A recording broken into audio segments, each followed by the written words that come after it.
Hola ecuatorianos, buenas noches. Mi nombre es David López.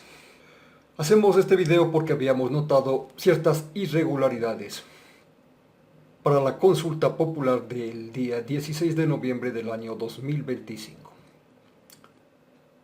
Son cosas que pasan por ser ilícitas, sin embargo nadie protesta. Nos había llamado muchísimo la atención que nadie aquí en Ecuador reclame estas cosas o haga notar a los demás ecuatorianos este tipo de cosas. ¿Alguien sabe qué está pasando para la consulta popular del día 16 de noviembre del año 2025? Aquí en Ecuador ha sido planificada una nueva consulta popular. En esta consulta el gobierno buscaría el respaldo de los votantes para hacer una nueva constitución, porque según se corre la voz a través de redes sociales, la actual constitución respalda a los delincuentes. Para esta nueva cita a las urnas, se vuelve a repetir la resolución por parte de la presidenta del CNE, arrojándose una autoridad que, por lo que nosotros sabemos, ni ella ni ninguna otra autoridad en el Consejo Nacional Electoral tienen. Por una nueva ocasión han decidido prohibir el uso de la cámara de nuestro celular para tomarle una foto a nuestro propio voto e imponer una multa de $5.170 a las personas que hagan caso omiso de la no justificada prohibición. Tal parece que las autoridades aquí en Ecuador no comprenden de dónde dimana la autoridad legal para prohibir.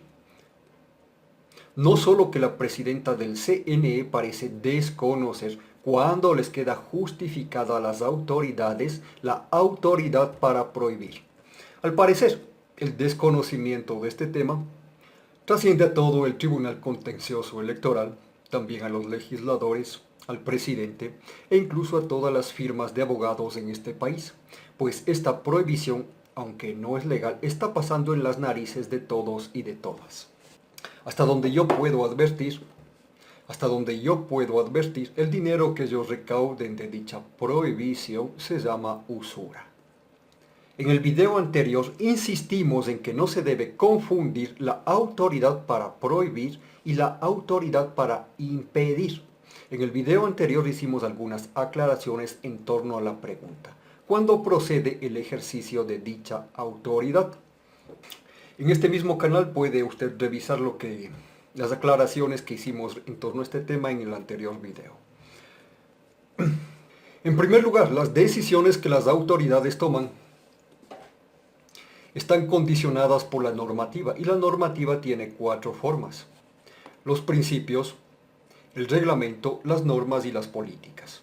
De forma muy particular, este tipo de decisiones está condicionada por las políticas. Es decir, estas decisiones se toman en observación comprensiva de las políticas. Son las políticas las que regulan los procedimientos y los protocolos para este tipo de casos. Ahora, para arrojarse la autoridad de prohibir, ellos tienen que tomar la evidencia para mostrar que la manera de proceder de los votantes es ilícita.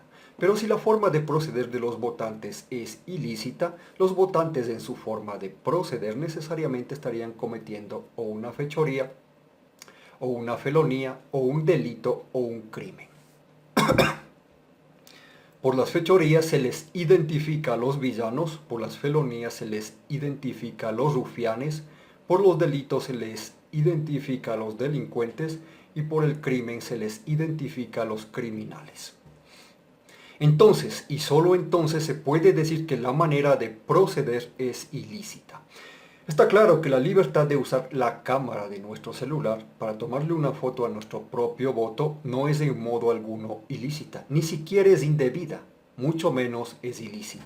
Recuerde usted que la autoridad para impedirse se procede a justificar en los casos en los que el comportamiento es indebido.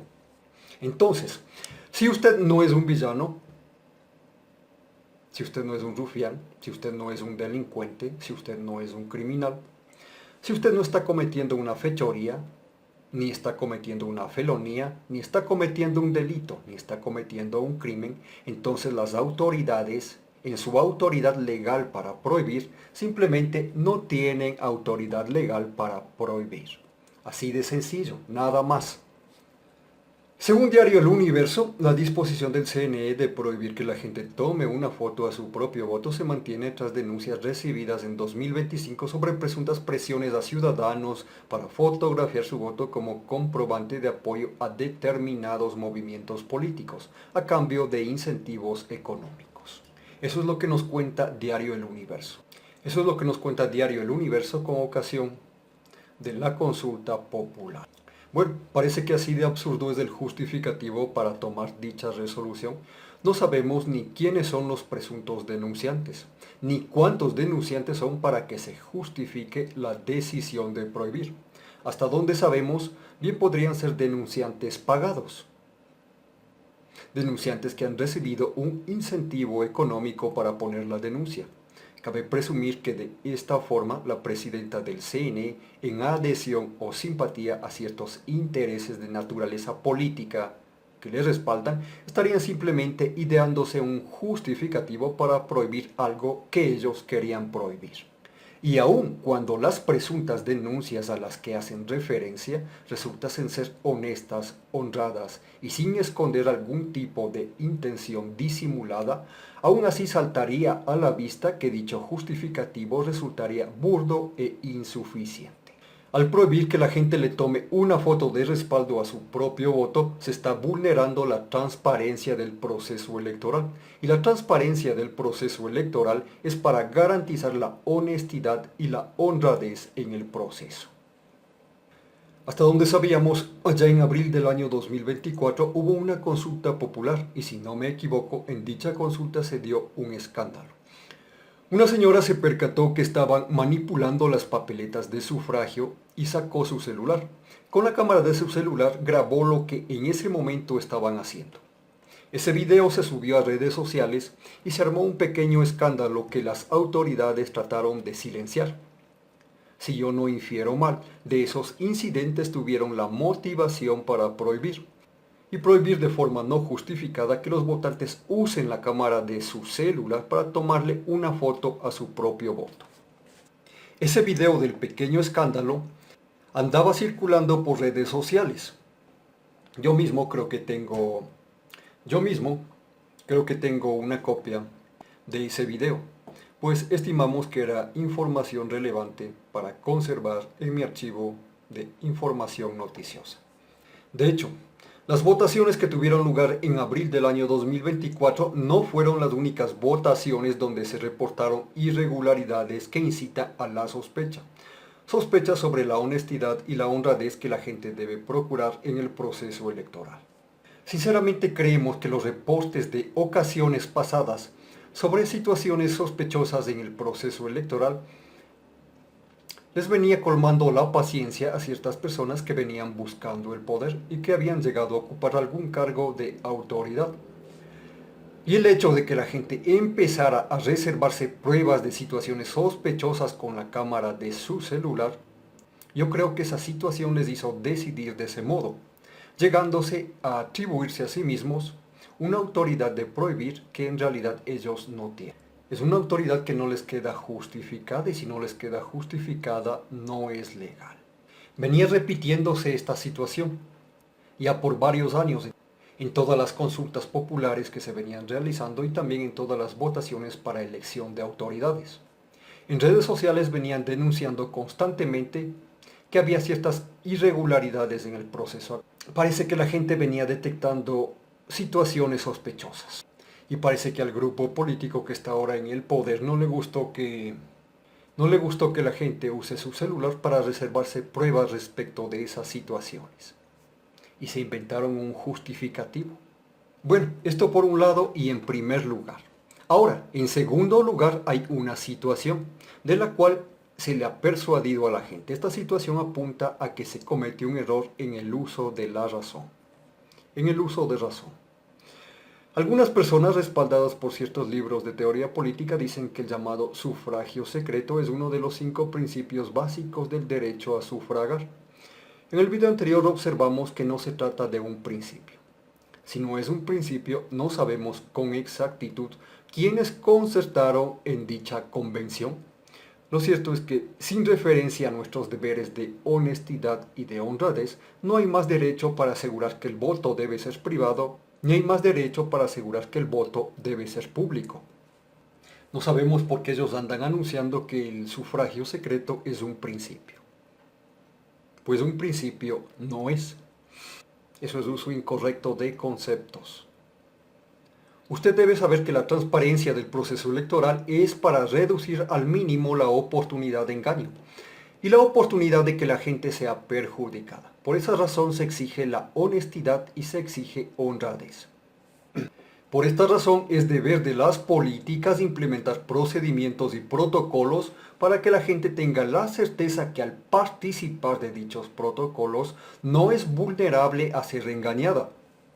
Los procedimientos y protocolos suponen estar diseñados a fin de reducir al mínimo la oportunidad de que la gente que participe en dichos procedimientos resulte engañada. Por eso la exigencia de honestidad. Por eso la exigencia de que los protocolos estén diseñados para que a participación de ellos la gente note que sí hay honestidad en el proceso.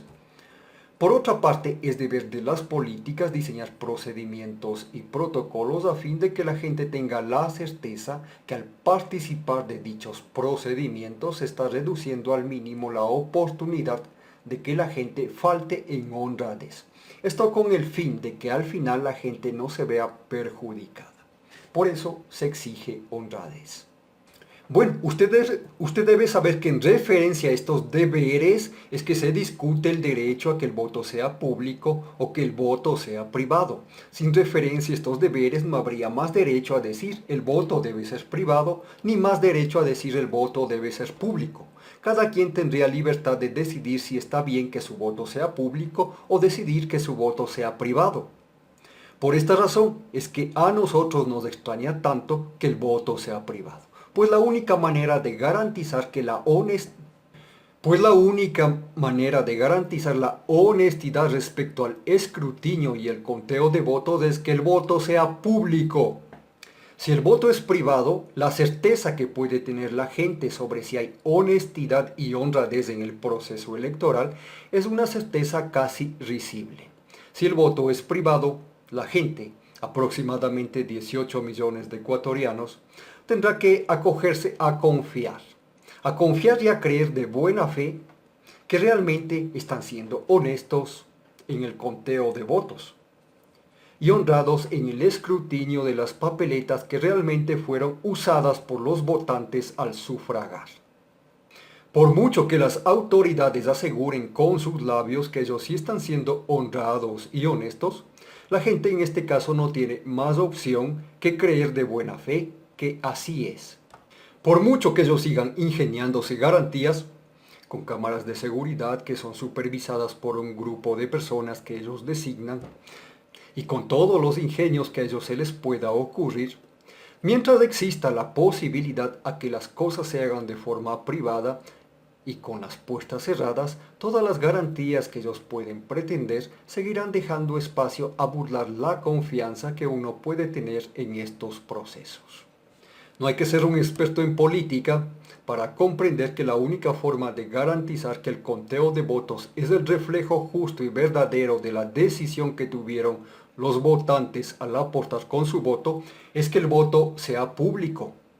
No hay otra forma de garantizar esa cosa sin dejar el espacio a la duda, o al menos es la única forma de reducir al mínimo la oportunidad de desconfiar sobre la honestidad y la honradez en el proceso.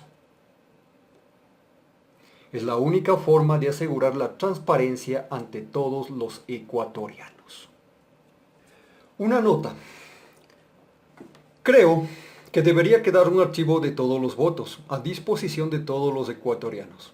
Un archivo .pdf por provincias para que la gente descargue del internet. Se me ocurre que incluso podrían poner una tarifa de 2 o 5 dólares para ofrecerle este servicio a la ciudadanía, ofreciendo de forma pública el conteo de votos, la estadística y todos los demás datos. Si la gente está siendo honrada y honesta en su vida y en su forma de proceder, no tiene por qué ser, el voto no tiene que ser de naturaleza secreta.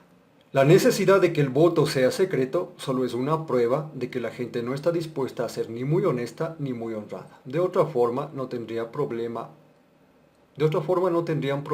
en que el voto sea público. A este respecto suele generarse una discusión tremenda en torno a los derechos, pues mucha gente se opone rotundamente a que su información personal sea mostrada de forma pública. Lo cierto es que ante la población civil, usted debería presentarse con sus 2 nombres y sus 2 apellidos. Bajo los supuestos de honestidad y honradez no hay justificativo para impedir que cualquier civil en general le conozca a usted por sus 2 nombres y sus 2 apellidos. Nada más así de simple. Mucha gente alega que sus nombres y apellidos son información personal y que por parte de ellos no consienten el derecho a que cualquier persona se entere de sus 2 nombres y sus 2 apellidos. Insisten en que de esta forma estarían vulnerando la autoridad que a ellos les corresponde sobre un derecho personal. ¿Por qué usted debería presentarse con sus 2 nombres y sus 2 apellidos ante la población civil? Bueno, el hecho de que usted le califique a una persona como civil supone que sabe vivir de forma civilizada. En otras palabras, en teoría eso supone que no se implica a sí mismo en cosas ilícitas. Si no se implica en cosas ilícitas, no hay temor de que pueda usar sus nombres de alguna forma con el propósito de perjudicarle. Bueno, y si lo que pretende es establecer una discusión sin tregua sobre si el voto debe ser público o privado, ¿por qué no sacamos a votación este tema? Creo que sería una pregunta digna de consulta. Considere usted las 2 siguientes preguntas. ¿Está usted de acuerdo en que se recopile toda la información del proceso electoral y se ofrezca de forma pública no solo la estadística, sino la misma decisión de los votantes, a fin de que los votantes al sufragar aprendan a votar con responsabilidad y con conciencia cívica del voto que aportan? 2. ¿Está usted de acuerdo en que se recopile toda la información del proceso electoral y se ofrezca de forma pública no solo la estadística, sino la misma decisión de los votantes, a fin de mejorar las garantías de honestidad y honradez a lo largo del proceso electoral? A fin de mejorar la transparencia. Yo le dejo a usted estas 2 preguntas. Tenga usted presente estas 2 propuestas de pregunta para una consulta popular. Está claro que el derecho a que el voto sea privado coadyuva la libertad del doble rasero, a la impostura política e inclusive coadyuva la potestad de mantener en secreto intenciones embusteras. Pretenden simpatía, pretenden apoyo, pretenden lealtad hacia un partido político, pero van y votan por otro partido político. Votan irresponsablemente, pues en las urnas apoyan un partido político y a paso seguido están armando o apoyando las protestas. Eso indica que están votando sin mayor conciencia de la importancia que tiene su voto. Entonces, esta situación en segundo lugar. Ahora, en tercer lugar hay una cosa más. La pregunta más emblemática de esta consulta popular busca el consenso de los votantes para hacer una nueva constitución. Pero, ¿cuál es el argumento? El argumento para hacer una nueva constitución. ¿Acaso están justificados a hacerlo?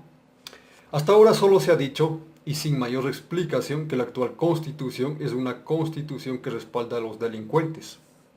¿Acaso le han explicado ya a la gente cuál es su justificación para resolverse en la iniciativa de hacer una nueva constitución? Bueno, debe usted saber un par de cosas. Por claridad vamos a enumerarles.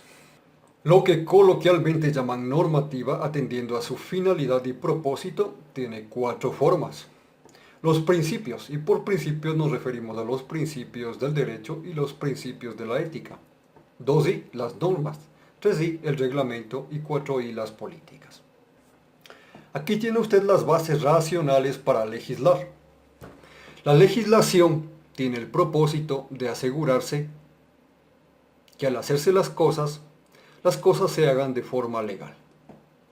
De modo que las decisiones, al estar condicionadas por los principios, por las normas, por el reglamento y por las políticas, son validadas como legales. El hecho de que no sean legales implica cuando menos falencias a nuestra responsabilidad con la justicia. Simplemente eso, para eso se implementa la llamada normativa. La llamada normativa supone ser la guía racional para enjuiciar que las cosas estén haciendo de manera legal. La llamada normativa supone ser la guía para validar como correcta la manera de proceder y la manera de obrar. ¿Sí? Número 2. Antes de que la llamada normativa sea aprobada, supone que la misma pasa por una supervisión a los errores y a las posibles equivocaciones. Sin embargo, debido al actual desarrollo de las teorías jurídicas, teorías políticas, teorías constitucionales, teorías del derecho, teorías de la ética, etc., vamos a encontrarnos que estas teorías se han desarrollado en aceptación a ciertas doctrinas que tienen una parte de verdad. El problema es que esa parte de verdad, la cual en su naturaleza es concluyente, se une a otras interpretaciones de los teóricos e incluso se une a ideologías, que al final vienen a representar sofismas sobre el derecho, sofismas sobre la misma ley, sofismas sobre la ética, sofismas sobre las políticas, etc. Esa es una de las principales razones por las que en este momento usted puede tomar uno cualquiera de los documentos que son aprobados por los asambleístas en su página oficial de las así llamadas leyes, y en un examen epistemológico va a encontrarse con la sorpresa que estos documentos no están exentos de errores e incluso equivocaciones. Bien, ocurre que cuando hay un error o una equivocación en estos documentos donde se escribe lo que ellos de forma incorrecta llaman ley, lo que procede en estos casos es la enmienda. A demostración del error o de la equivocación se procede con la enmienda. Debe usted tener presente, debe usted tener en cuenta que la ley en sí misma es de carácter universal. Ese es el carácter de la ley. De modo que si se ordena una enmienda es solo para mejorar la legislación, pues a consecuencia del error, la legislación y la justicia misma terminan por convertirse en un fraude. Entre paréntesis, el concepto clave en este punto es mejorar. Número 3. Ahora tenga usted en cuenta que en este caso muy particular no se está proponiendo una enmienda. Lo que se estaría proponiendo es una nueva constitución, cambiar la constitución. Pero ¿en qué se justifica esa decisión? ¿Acaso hay alguna razón para justificar una nueva constitución? Bueno, yo sí conozco varias razones para justificar de plena razón una nueva constitución. La situación es que ellos no le están contando sus razones a la gente. Les piden su voto sin decirles primero en qué se justifica su decisión. Si yo no me equivoco, había una clase de masones e iluminados que querían evitar a toda costa que yo genere una noticia poniéndole al tanto a la ciudadanía que en correcto uso de razón hay una necesidad real de reformar las bases mismas de la legislación y con ello hay una necesidad real de reformar la Constitución, pues la forma en que actualmente están desarrollando las así llamadas leyes es sencillamente incorrecta. En otras palabras, en correcto uso de razón, yo sabía que sí existía la necesidad de replantear los cimientos mismos de la legislación. Si no me equivoco, ellos se pusieron ya en alerta acerca de la posibilidad de que yo genere esa noticia. Noticia que yo no he tratado de generar aún, por cuanto no concluyo el desarrollo de 2 libros que yo vengo desarrollando. Hasta donde yo sabía tenían planes de arruinar la posibilidad de que yo pudiera tener algún tipo de injerencia en la decisión necesaria de corregir la forma de desarrollar las bases de la legislación y en los cimientos mismos que condicionan el desarrollo de la llamada normativa. A la llamada normativa, los legisladores les gusta decirle ley, aunque esto último es incorrecto.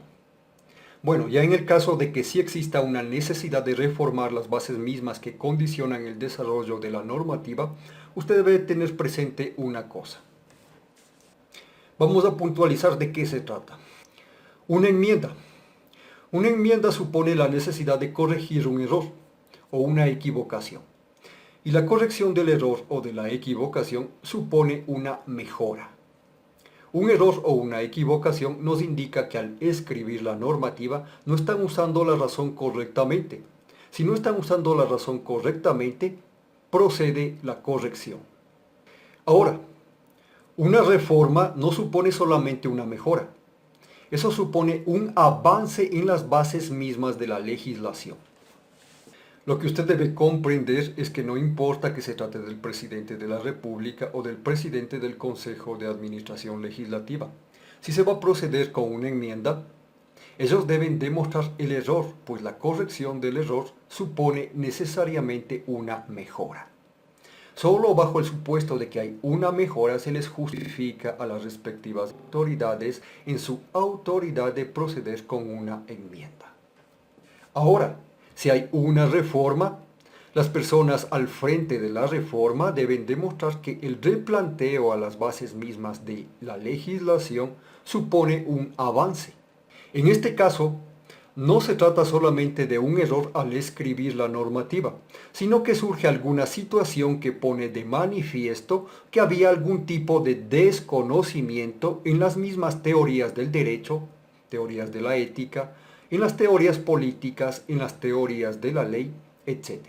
En este caso, no se trata de un error o una equivocación en la redacción de la normativa, sino que a luz de la evidencia y de forma demostrativa con la verdad, hay un avance en las mismas teorías del derecho, de la ética, en las teorías de la ley, en las teorías de la justicia, en las teorías axiológicas, deontológicas, etc. Entonces, en orden con ese avance, se procede con una reforma. Tanto en un avance como en una simple mejora, las autoridades no pueden darse el lujo de desechar o de abolir lo que había de correcto ni en la normativa ni en las bases de la legislación. Pues si usted va a hacer una nueva constitución, si usted va a hacer un nuevo reglamento, si usted va a implementar nuevas normas, cambiando las que ya existían por unas nuevas, de esa forma no va a existir ni una mejora ni un avance. De esa forma solo van a monopolizar de acuerdo a sus intereses o en consenso con los intereses de un grupo político el poder de legislar y hacer justicia. El poder de legislar y de hacer justicia.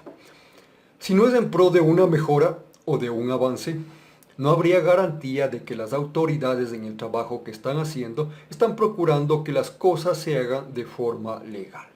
Tanto el avance como la mejora en ningún caso suponen desechar lo que era correcto.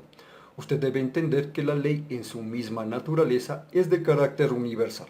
Si no es de carácter universal, es simplemente un sofisma acerca de la ley, una pseudo ley. Aquí surge la pregunta. Pero si la ley es de carácter universal, ¿cuál es la necesidad de consultarle al pueblo? Bueno, en primer lugar, se da una confusión en el uso de razón. La confusión viene al llamarle ley a la normativa, pues la llamada normativa, en cualquiera de sus 4 formas, no es en sí misma la ley. En segundo lugar, el reglamento, las políticas y las normas se implementan por una necesidad. Entonces, antes de implementar el reglamento, las políticas o las normas, se plantea la pregunta, ¿cuál es la necesidad? Ante esa necesidad, las autoridades necesitan entrar en consenso con el pueblo. Por ello, en orden a esa necesidad, se procede con la consulta. Y bueno, ellos tienen que decir, hay determinada necesidad en esta área. Entonces, con ese propósito y esa finalidad, se va a implementar este reglamento, estas políticas, estas normas, etc. Esto simplemente para asegurarse que el reglamento, las normas o las políticas no se implementen en beneficio personal o ventaja de un grupo político. Un grupo político que tal vez le quiere sacar partido a la normativa, en función de los intereses políticos del grupo. muchas veces perjudicando o creando condiciones que ponen en desventaja y precariedad a otros sectores de la población. Sectores de la población que tienden a ubicarse fuera de ese círculo de intereses políticos, etc. Nota: las personas que no comprendan por qué decimos que la ley en todos los casos es de carácter universal, pueden leer el libro que yo estoy desarrollando. Lea usted la última actualización de noviembre del año 2025. Ahí en ese libro yo les cuento dónde está la ley, cuáles son las 4 formas ontológicas de la ley y también dónde tiene sus raíces la ley. Muchas personas opinan que esa síntesis sobre las 4 formas ontológicas de la ley y sobre sus raíces es solamente teoría, pero se equivoca. No, no es solamente una teoría. Este día domingo 16 de noviembre del año 2025 se va a convocar a la ciudadanía a las urnas, buscando el voto para hacer una nueva constitución. ¿Pero qué le han contado a usted sobre la necesidad de hacer una nueva constitución? ¿Acaso se justifica una nueva constitución? ¿Acaso a usted le van a llamar a apostar con su voto y luego de que usted ponga el voto le van a contar sobre esa necesidad? Parece que no están haciendo en orden las cosas. La voz que se viene esparciendo en redes sociales y sin que sus autoridades se pronuncien de mayor forma al respecto, es que quieren una nueva constitución porque, según dicen, la actual constitución protege a los criminales. Yo por mi parte, en un video independiente, sí les voy a contar cuál es la necesidad de reformar las bases mismas de la legislación, pues en los libros que vengo desarrollando hay un avance a la teoría, avance que es de cierta relevancia histórica. Por el momento, lo que sabía es que ellos venían preocupados, venían afanados, entre otras cosas, por el hecho de que yo pudiera tener algún tipo de injerencia en una reforma sobre los cimientos epistemológicos de la legislación. Pues estos cimientos condicionan el desarrollo de la normativa. Son los cimientos a razón de los cuales el epistemólogo nos dice con voz concluyente que a cumplimiento de ellos habremos aprendido a juzgar si es justo y a enjuiciar correctamente para comprender si se justifica. Las 4 exigencias acerca de las cuales yo les hablo en el libro que estoy desarrollando también representan las raíces del deber. Y la ley como tal, la ley para el hombre, aquí y en cualquier país de este mundo, concluye con el deber. La incomprensión de estas cosas tan sencillas ha tenido serias consecuencias para la misma justicia de todas las épocas. Hace tiempo me venía llamando a mí la atención la forma en que los legisladores implementan la llamada normativa. Algo me decía en mi intuición que andaban equivocados y después de observar lo que han venido haciendo en su página de las llamadas leyes, creo que realmente sí están equivocados. Resulta que la llamada normativa tiene 4 formas. Esas 4 formas son necesarias y son suficientes, no hace falta más para legislar de forma racional y legal. Al respeto y uso de esa normativa, se supone, eso al menos en teoría, que los legisladores nos están garantizando que las cosas se están haciendo de forma legal. Y ese es el trabajo de los legisladores. Los legisladores deben garantizarnos que al respeto y uso de la normativa, de los principios del reglamento de las políticas y de las normas, la ley misma nos justifique por nuestra justicia, ya que se supone que los principios del reglamento, las políticas y las normas tienen una finalidad común. Esa finalidad es hacer justicia. Con ese fin en común presuponen haber sido pensados. ¿Y dónde está la ley? Bueno, si quiere conocer la respuesta a esta pregunta, yo le invito a leer los 2 libros que vengo desarrollando. Nota: la ley misma, la ley real y natural que gobierna nuestra experiencia real, nos va a justificar a nosotros por hacer justicia. Y mientras hagamos las cosas con el propósito de hacer justicia, la ley misma, la ley real y natural que gobierna nuestra experiencia real, nos va a justificar a nosotros por hacer justicia, y mientras hagamos las cosas con el propósito de hacer justicia. y el reglamento, las políticas, las normas y los principios, al implementarse presuponen estar pensados con ese fin en común. La llamada normativa, al condicionar nuestras decisiones, debería garantizar que somos justos al hacer. Por la poca información que le están dando a los ecuatorianos, el presidente estaría buscando una nueva constitución, pero no es lícito hacer una nueva constitución así porque así. Aunque el presidente sea el máximo líder del país, ni siquiera a él le es lícito hacer eso. Para justificar la decisión de una nueva constitución deben demostrar que la nueva constitución representa un avance constitucional. Esto respecto a la constitución que ya existía. Y si lo que están proponiendo es una mejora, bastaría hacer una enmienda. Por lo poco que sabemos, están buscando reducir el número de artículos. Creo que quieren reducir la Constitución a 180 artículos. Pero eso implica que pueden demostrar que la normativa vigente nos lleva a redundancia. De otra forma, ni siquiera a ellos les queda al alcance justificar la decisión de reducir la normativa que ya está escrita. En otras palabras, si quieren reducir tendrían que demostrar que una parte de la normativa vigente es innecesaria. Y si quieren aumentar tendrían que demostrar que la normativa vigente es insuficiente. Los documentos que sirven de base a la legislación no se pueden cambiar así porque así. Bueno, de hecho sí se puede. Y parece que eso es lo que están intentando. Pero eso no sería lícito. Usted sabe que todo en esta vida se puede, pero no todo en la vida se debe.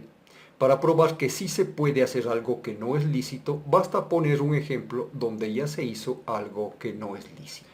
Recuerde usted que la ley es de carácter universal, no está condicionada por el tiempo ni por el espacio. Por esta razón, la normativa no admite novedades injustificadas y peor cambios. La normativa solo admite mejoras. Y por otra parte tenemos la reforma cuando hay un avance en la comprensión de las leyes o en las teorías que aportan a las bases racionales de la legislación. Amplificaremos la comprensión de estos temas en futuros videos.